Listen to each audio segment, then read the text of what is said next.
drop us out of our screen share so that I can introduce Lizzie Elizabeth Graham, who is our second speaker tonight, and I'm so glad to have her with us. Lizzie is pronouns she, her, and hers. She's a transgender woman who's also on the autism spectrum. She's a Washington, D.C. area native and grew up in Little Falls, Bethesda, and currently lives in College Park.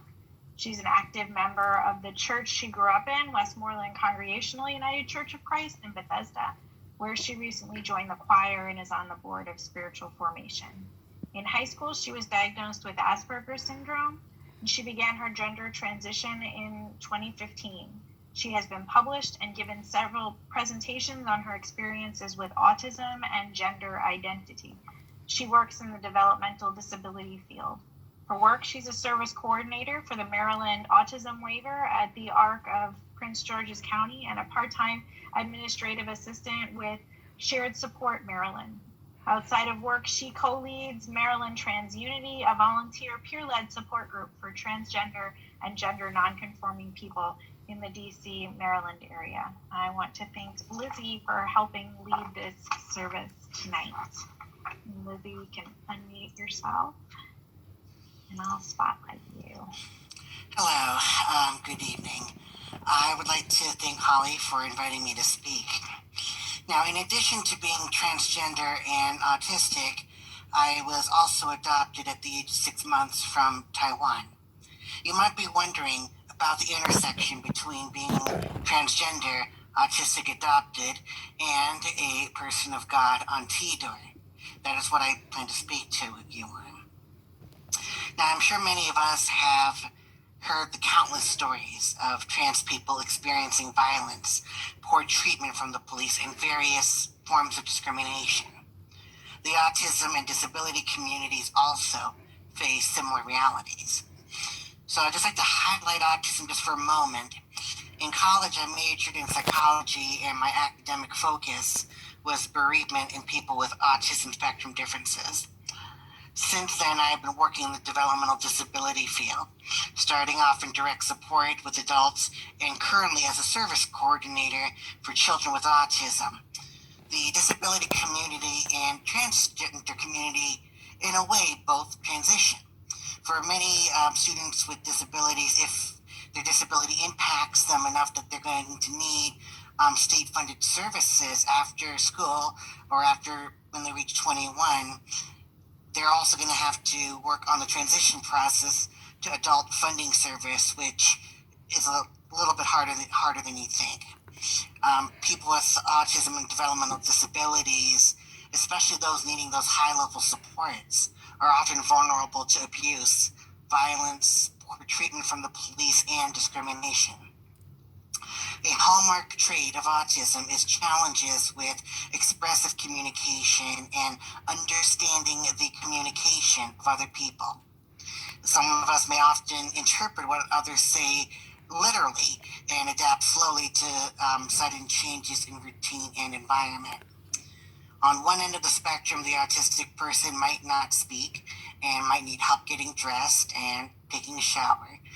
But on the other hand, end of the spectrum, the person may be proficient with speaking and have savant level abilities. There's more to autism, but in a nutshell, autism is a wide spectrum of abilities, just like the trans community has a wide spectrum of gender identities and expression. Think of all the varieties of things there are in life. Music, such as the accordion, different types of preaching styles, denominations, food, literature. So why should gender identity and sexual orientation be viewed in strict binary or different, ways? Like many autistic people, I think and learn visually and in concrete ways.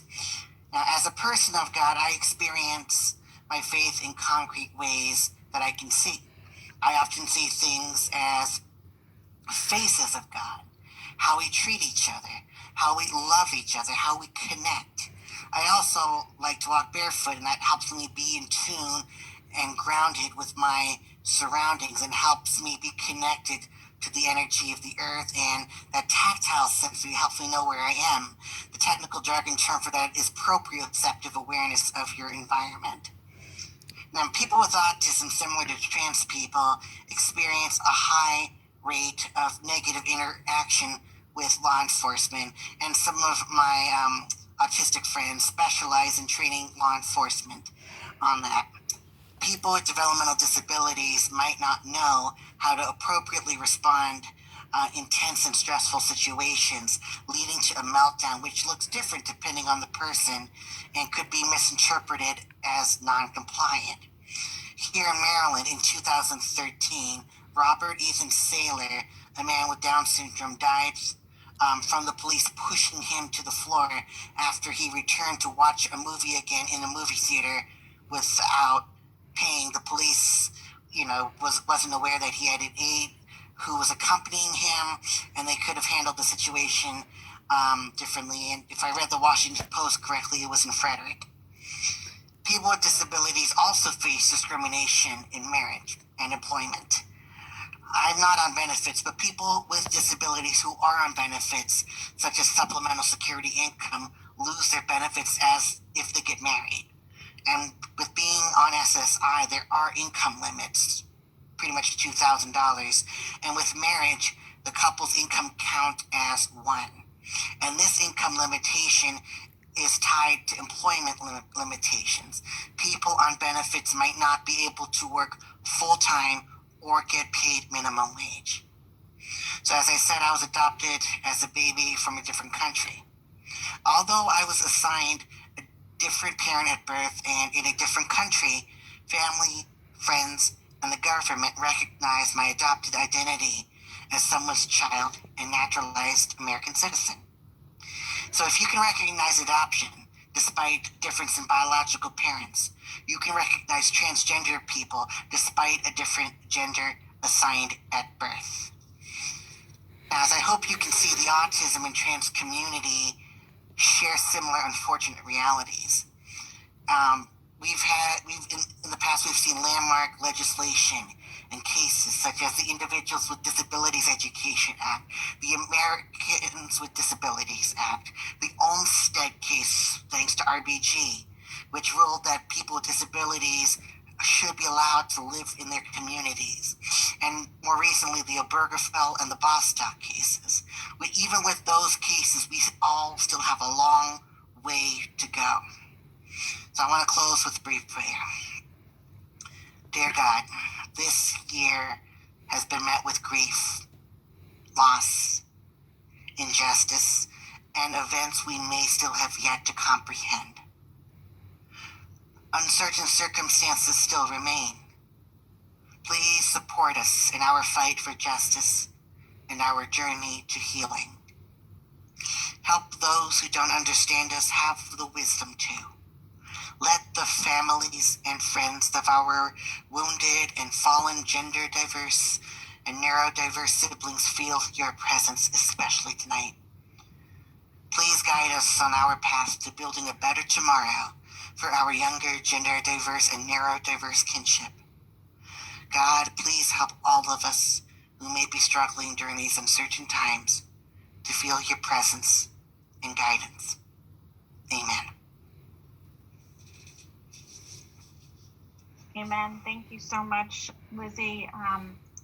I also, speaking to Lizzie's point, I was myself, my eldest son is autistic, and when I did some research, there's quite a bit of intersection between autism and gender diversity and transgender and LGBTQ community. So it's a really interesting intersection to look at. So tonight, as we go into a reading of the names, and I'm going to